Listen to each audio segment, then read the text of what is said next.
Hello दोस्तों, मैं श्रेयांश आपका स्वागत करता हूं आपके अपने YouTube channel path of success YouTube में। दोस्तों, हमने कल वाले वीडियो में बताया था कि नेक्स्ट टॉपिक यानी कि लेक्चर 7वां जो है हम लोगों का प्लाज्मा रहेगा।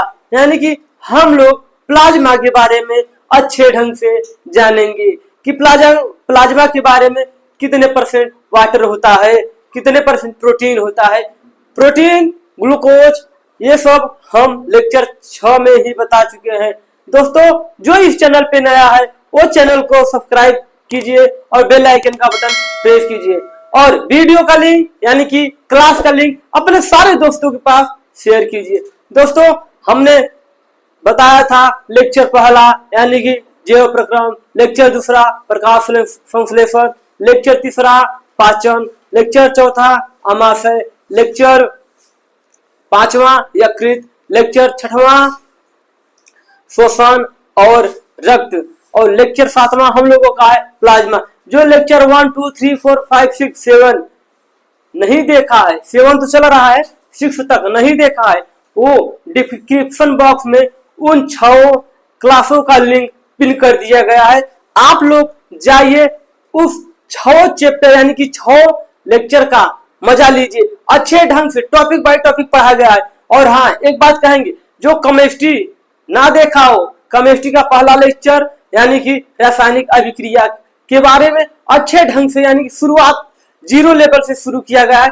आप लोग केमिस्ट्री भी देखिए। चलिए दोस्तों, आज हम लोग पढ़ेंगे प्लाज्मा के बारे में। प्लाज्मा क्या होता है देखिए। यह रक्त का तरल अवस्था में पाए जाने वाला भाग है। यह जो हमारा प्लाज्मा है वो रक्त का तरल अवस्था में पाए जाने वाला भाग है। दोस्तों, इसका 90% भाग यानी कि जो प्लाज्मा होता है उसका 90 यानी कि 90% भाग जल होता है। बिलिरुबिन के कारण यानी कि बिलिरुबिन के कारण इसका रंग हल्का पीला होता है। जो हम लोग के बॉडी में यानी कि ब्लड में प्लाज्मा पाया जाता है वो बिलिरुबिन के कारण उसका रंग यानी कि कह सकते हैं उसका कलर हल्का पीला होता है।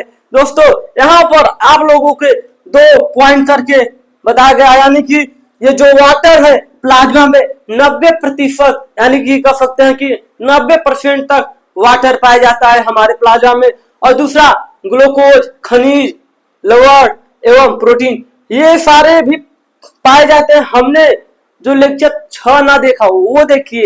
लास्ट टॉपिक में बताया गया है कि प्लाज्मा में ग्लूकोज कितने परसेंट पाए जाते हैं, खनिज कितना परसेंट पाए जाते हैं, लवण कितना परसेंट पाए जाते हैं, प्रोटीन कितना परसेंट पाए जाते हैं। दोस्तों, इस चैनल पे आप लोगों को हर एक टॉपिक अच्छे ढंग से क्लियर कराया जाएगा, लेकिन आप लोग इस चैनल से हमेशा यानी कि शुरू से लेके अंत तक जुड़े रहिए। देखिए दोस्तों, हमने यानी कि हमारा आज क्लास 10 का जो बायोलॉजी है अध्याय 5वां जो क्रम यानी कि लाइफ प्रोसेस में आज हमारा 7वां लेक्चर का पहला टॉपिक प्लाज्मा है। यह रक्त का तरल अवस्था में पाए जाने वाला भाग है। कोई पूछ लिया प्लाज्मा क्या है तो आप लोग सीधे से कह दीजिए ये रक्त में पाए जाने वाले रक्त का तरल अवस्था में पाए जाने वाला भाग है। इसमें 90% तक वाटर होता है।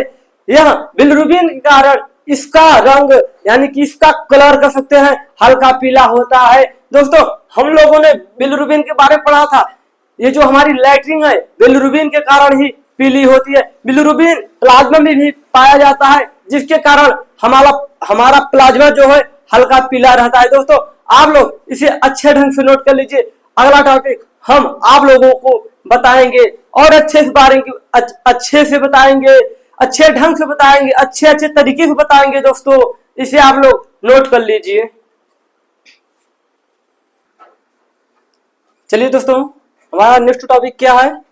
रक्त रुधिर कोशिका यानी कि इसे हम इंग्लिश में कहते हैं रेड ब्लड सेल्स यानी कि आरबीसी जिसे हम कहते हैं।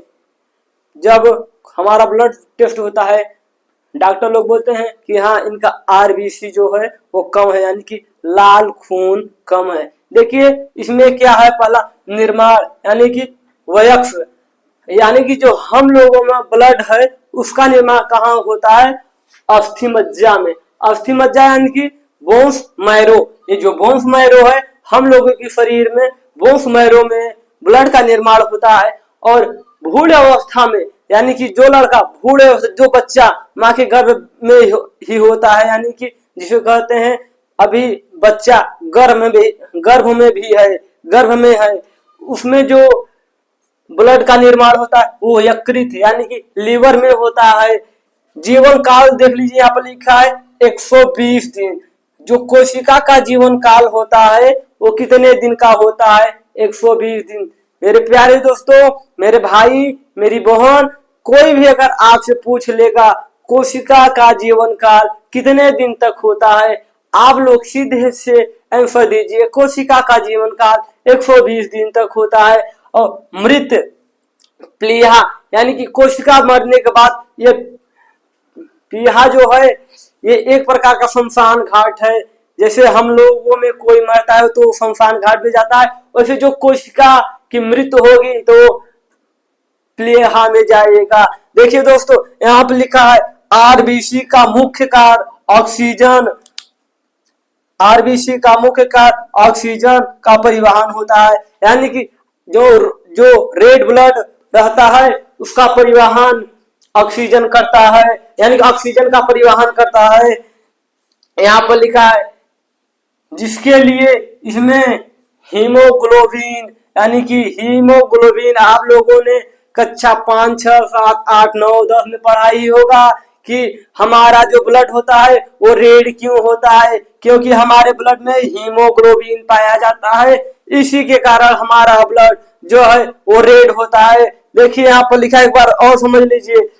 आरबीसी का मुख्य कार्य ऑक्सीजन का परिवहन, यानी कि जो हम ऑक्सीजन लेते हैं उसका परिवहन आरबीसी यानी कि रेड ब्लड सेल्स करता है, जिसके लिए इसमें हीमोग्लोबिन नामक प्रोटीन पाया जाता है।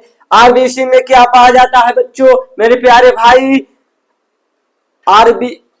आरबीसी में पाया जाता है हीमोग्लोबिन प्रोटीन पाया जाता है। यहाँ पर देखिए आरबीसी में हीमोग्लोबिन पाया जाता है। और हीमोग्लोबिन 1 मिनट बच्चों लिख ले, थोड़ा मिस्टेक हो गया।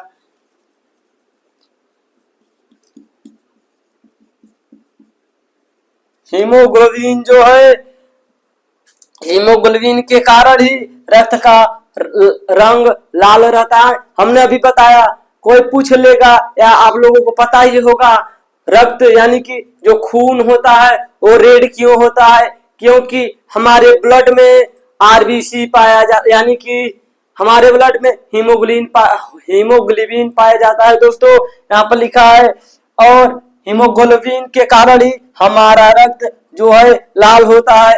हीमोग्लोबिन 2 चीजों से मिलकर बना होता है या बना है। कौन कौन सी वो 2 चीज है? यहाँ पर देखिए, हीमोटीन, पहला हो गया हीमोटीन और दूसरा हो गया ग्लोबिन। यानी हीमोटीन और ग्लोबिन से मिलकर हमारा क्या बना है? हीमोग्लोबिन बना है। यहाँ पर है हीमोग्लोबिन 2 चीजों से मिलकर बना है। मेरे प्यारे भाई, आप लोगों को अच्छे से समझ में आ रहा होगा। अगर अच्छे से समझ में नहीं आ रहा है तो आप लोग कमेंट में कमेंट कीजिए, कहिए हाँ भैया, हाँ सर, हमें ये नहीं समझ में आ रहा है। हम आपको फिर से अच्छे ढंग से समझाने की कोशिश करेंगे। मेरे भाई एक बात अच्छे समझ लीजिए, यानी कि निर्माण जो हम लोगों में ब्लड बनता है, कहाँ बनता है? अस्थि मज्जा, यानी कि अस्थि मज्जा कह सकते हैं तो बोन्स मैरो, जो हम लोगों के अंदर बोन्स मैरो है वहीं पर रक्त का निर्माण होता है। और भ्रूण अवस्था में जब बच्चा रहता है, भ्रूण अवस्था में रक्त का निर्माण यकृत में होता है। कोशिका का जन्म काल 120 दिन तक होता है और कोशिका का शमशान घाट कहा जाए तो प्लीहा में होता है। यहाँ पर देख लीजिए आरबीसी का मुख्य कार्य क्या होता है? ऑक्सीजन का परिवहन करना, यानी कि ऑक्सीजन को हर एक कोशिका तक पहुंचाना, जिसके लिए इसमें हीमोग्लोबिन नामक प्रोटीन पाया जाता है। रक्त ब्लड यानी कि आरबीसी में हीमोग्लोबिन नामक प्रोटीन पाया जाता है। आरबीसी में हीमोग्लोबिन पाया जाता है, हमने बताया ना। आरबीसी में क्या पाया जाता है? यानी कि रेड ब्लड में क्या पाया जाता है, हीमोग्लोबिन, और हीमोग्लोबिन के कारण ही हमारा जो खून है यानी कि ब्लड है वो रेड रहता है। हीमोग्लोबिन दो चीजों से मिलकर बना है, कौन कौन सा, पहला हीमोटीन और दूसरा ग्लोबिन। हीमोटीन का काम होता है लौह तत्वों को अपने पास लेता है, और ग्लोबिन का वो काम होता है कि ये जो प्रोटीन है, कार्बन डाइऑक्साइड है, सब इसमें आता है। मेरे प्यारे दोस्त, आप लोग इसे अच्छे ढंग से नोट कर लीजिए। हम लोगों के पास डिजिटल बोर्ड तो है नहीं कि हम लोग चित्र बना के आप लोगों को समझाए। हम लोग ऐसे ही पढ़ेंगे और सबसे अच्छे ढंग से पढ़ेंगे, सबसे ज्यादा नंबर हम ही लोग का आएगा। बस आप लोग इस चैनल पर विश्वास कीजिए और चैनल को सब्सक्राइब कीजिए, सारे दोस्तों के पास शेयर कीजिए, उनसे भी बोलिए कि इस चैनल पे हर एक सब्जेक्ट पढ़ाया जाएगा। Physics, chemistry, bio, math 4 subject चल रहा है। आप लोगों का जल्द ही हिंदी, इंग्लिश और सामाजिक विज्ञान भी स्टार्ट कर दिया जाएगा। दोस्तों, आप लोग इसे अच्छे ढंग से कहीं पर नोट्स जो बनाए हैं बायोलॉजी का, उसमें अच्छे ढंग से नोट कर लीजिए। मेरे प्यारे भाई, आप लोग इसे या स्क्रीनशॉट ले लीजिए, खाली टाइम में अच्छे राइटिंग से टॉपिक बाय टॉपिक इसका फेयर बनाइए। इसे स्क्रीनशॉट ले लीजिए, हम थोड़ी देर के लिए हट जा रहे हैं। चलिए दोस्तों, नेक्स्ट टॉपिक हमारा है श्वेत रक्त कोशिका, यानी कि WBC, जैसे हम लोग अपने भाषा में कहते हैं व्हाइट ब्लड सेल्स। यानी कि ये जो व्हाइट ब्लड सेल्स है, इसका कार्य हम जानेंगे। ये हमारे बॉडी में क्या कार्य करता है। देखिए, हमने हेडिंग बनाकर लिख दिया कि कार्य। यह हमारे शरीर में प्रतिरक्षा यानी कि प्रतिरक्षा को मजबूत बनाता है। ये जो WBC यानी कि व्हाइट ब्लड सेल्स है, ये हमारे शरीर में प्रतिरक्षा को मजबूत बनाता है, जो हमारा रक्षा करता है उसे मजबूत बनाता है एवं रोगों से सुरक्षा प्रदान करता है। हमारे शरीर में होने वाले रोग, जो हम लोगों को बीमारी होती है, इससे हम लोगों को सुरक्षा प्रदान करता है। दोस्तों, कितना सिंपल सी लैंग्वेज यानी कह सके भाषा में लिखा गया है। यह हमारे शरीर में प्रतिरक्षा को मजबूत बनाता है, जो हमारे शरीर में हमारी रक्षा करता है उसको मजबूत बनाता है एवं रोगों से सुरक्षा प्रदान करता है। ये जो रोग होते हैं उससे हमें सुरक्षा देता है, यानी सुरक्षा प्रदान करता है। यह जीवाणु को नष्ट करता है। जो जीवाणु होते हैं इसे WBC मार देता है, यानी कि नष्ट कर देता है, और इसीलिए इसे शरीर की रक्षक यानी कि शरीर की रक्षक एवं रक्त का पुलिसमैन कहते हैं। ये जो WBC है, इसे हम लोग अपने भाषा में कह सके तो रक्षक एवं रक्त का पुलिसमैन। जैसे हम लोगों का रक्षा करने के लिए हमारे यानी कि गांव में हमेशा एनी टाइम मार्केट में पुलिस घूमते रहते हैं, क्यों कि कोई लफड़ा ना हो जाए। इसी प्रकार ये भी काम करता है, हमारे शरीर का रक्षा एवं रक्त का पुलिसमैन कहा जाता है। प्यारे भाई, जो हम बार बार कह रहे हैं, आप लोग वीडियो तो देख लेते हैं, ना तो कमेंट करते हैं, ना तो चैनल को सब्सक्राइब करते हैं और ना तो लाइक करते हैं। दोस्तों, मेरे भाई, मेरी प्यारी सी बहन, हम लोग आप लोगों के लिए इतना मेहनत कर रहे हैं, आप लोगों का फर्ज भी बनता है कि हाँ, इस चैनल को सब्सक्राइब कीजिए और लाइक कमेंट कीजिए।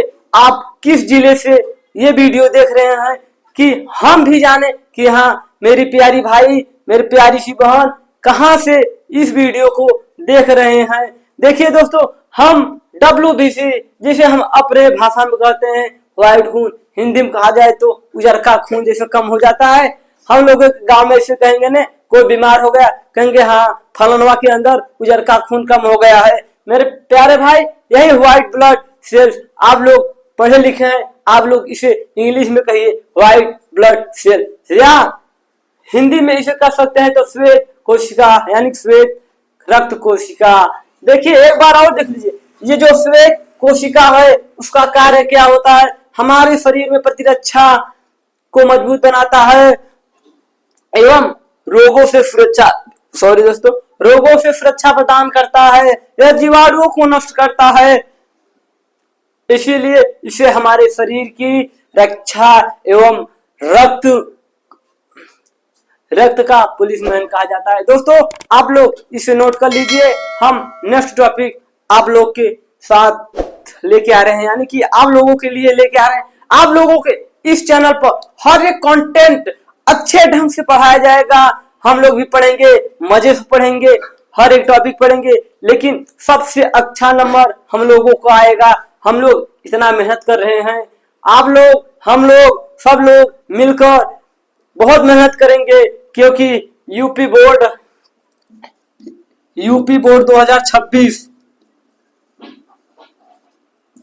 2026 का टॉपर हम ही लोग होंगे, ये हम लोगों का वादा है। लेकिन ये नहीं कि हम यहाँ पर पढ़ा दिए, आप लोग घर पे जाइए खेलिए, नहीं, आप लोग भी मेहनत करेंगे, दोनों लोग मेहनत करेंगे, तभी जाकर हम लोगों का सपना पूरा होगा। मेरे प्यारे भाई और मेरी प्यारी सी बहनों, आप लोग अच्छे ढंग से पढ़ाई कीजिए, मेहनत कीजिए, हम लोग एक दिन ना एक दिन टॉपर जरूर बनेंगे। चलिए मेरे भाई, मेरी प्यारी सी बहन, इसे कहीं पर नोट कर लीजिए या आप लोग स्क्रीनशॉट ले लीजिए। चलिए दोस्तों, हमारा नेक्स्ट टॉपिक है प्लेटलेट्स, यानी कि रक्त बिंबाणु। ये जो रक्त बिंबाणु है इसका क्या कार्य होता है, कार्य देखिए लिखा है, कार्य हम लोग पढ़ेंगे और अच्छे ढंग से समझने की कोशिश करेंगे।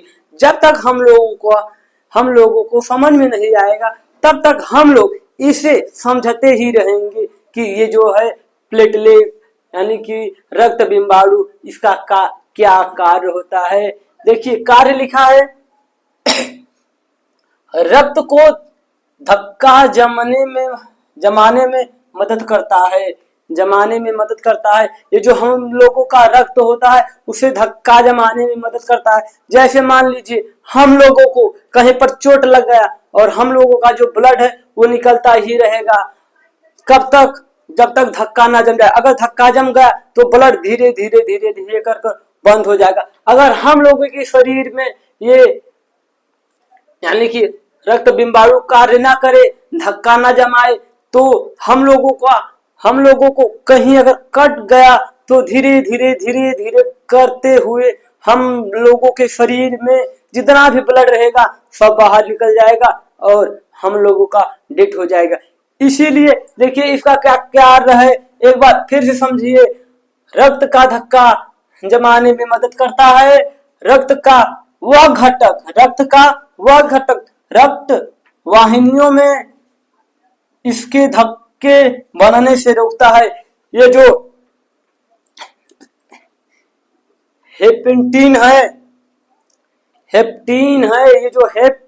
है, ये हमारे रक्त वाहिनियों में धक्का जमने से रोकता है। जैसे समझ लीजिए ये हो गया हमारा रक्त वाहिनी, इसमें हमारा रक्त फ्लो कर रहा है यानी कि बह रहा है। अगर ये ना हो यानी कि हेपेटिन नामक जो है ये अगर ना हो हमारे ब्लड में, ये धक्का जम जाएगा और जब धक्का जम जाएगा हम लोगों का ब्लड आगे नहीं बढ़ पाएगा, इसी कारण हम लोगों का मौत हो जाएगा। मान लीजिए ये क्या लिखा है, रक्त का धक्का जमने में मदद करता है।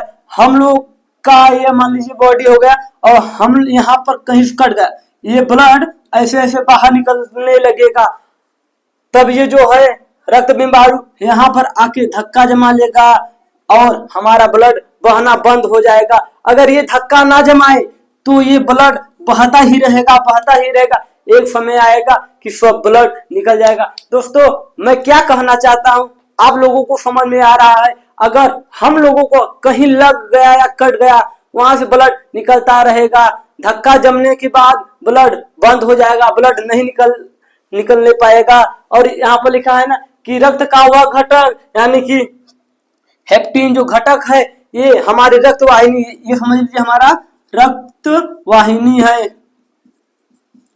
इसमें धक्का जमने से रोकता है। ये जो हेप्टीन है ये धक्का रोकने से जमता है, यानी कि धक्का रोकने का काम करता है। अगर यहाँ पर धक्का लग गया यानी कि खून जो कहते हैं ना, खून जम गया, अगर हमारे रक्त वाहिनी में खून जम गया तो जो खून है यानी कि जो रक्त है वो आगे नहीं बढ़ पाएगा और इंसान की यहीं पर मृत्यु हो जाएगी। दोस्तों हमारा अब लास्ट टॉपिक रहेगा आज के लेक्चर के लिए, आप लोग इसे अच्छे ढंग से नोट कर लीजिए। मेरे प्यारे भाई, मेरी प्यारी बहन, इसे नोट कर लीजिए, स्क्रीन शॉट ले लीजिए अच्छे से, हम हट जा रहे हैं। चलिए दोस्तों, हम लोगों का नेक्स्ट टॉपिक यानी कि आज के लेक्चर का लास्ट टॉपिक क्या है, लसिका या लिम्फ।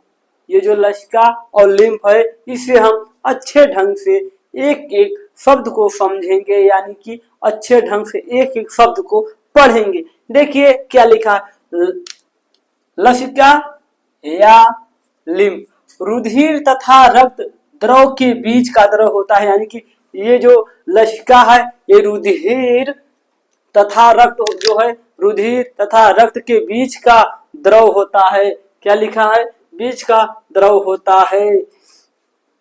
इधर देखिए, और इसे छना हुआ रक्त रुधिर कहा जाता है। ये जो लसिका है इसे छना हुआ रुधिर कहा जाता है।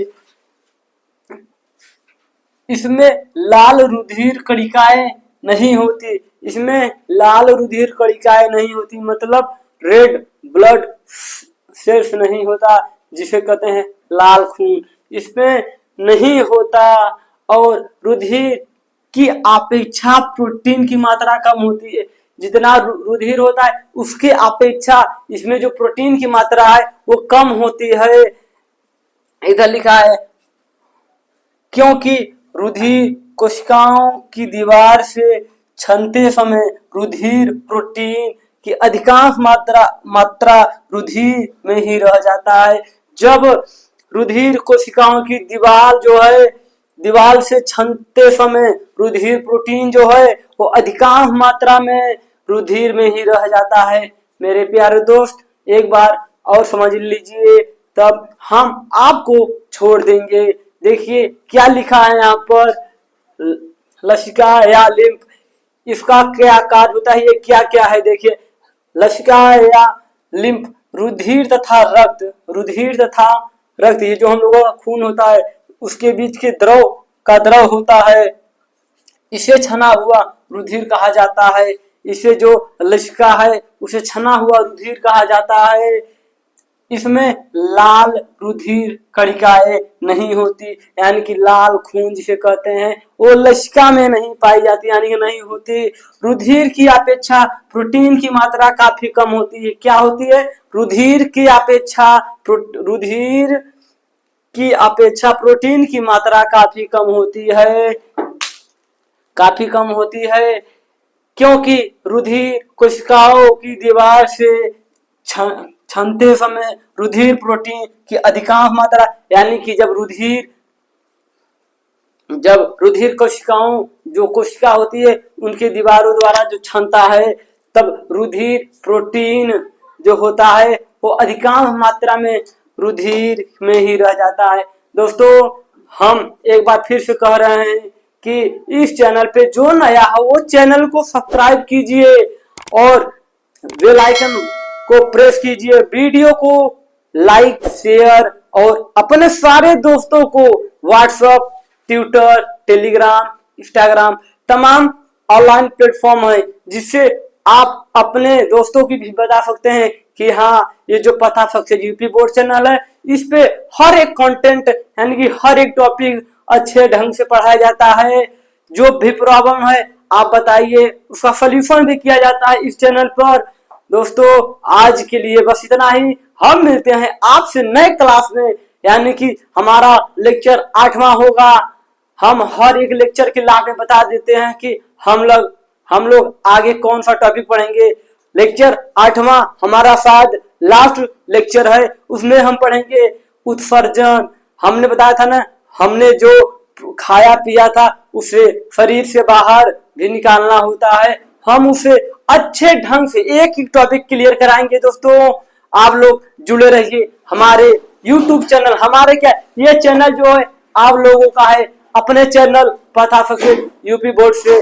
आज के लिए बस इतना ही दोस्तों, मिलते हैं नए क्लास में नए टॉपिक के साथ, जो कि हमारा नया टॉपिक रहेगा उत्सर्जन। जय हिंद, जय भारत दोस्तों, सलाम।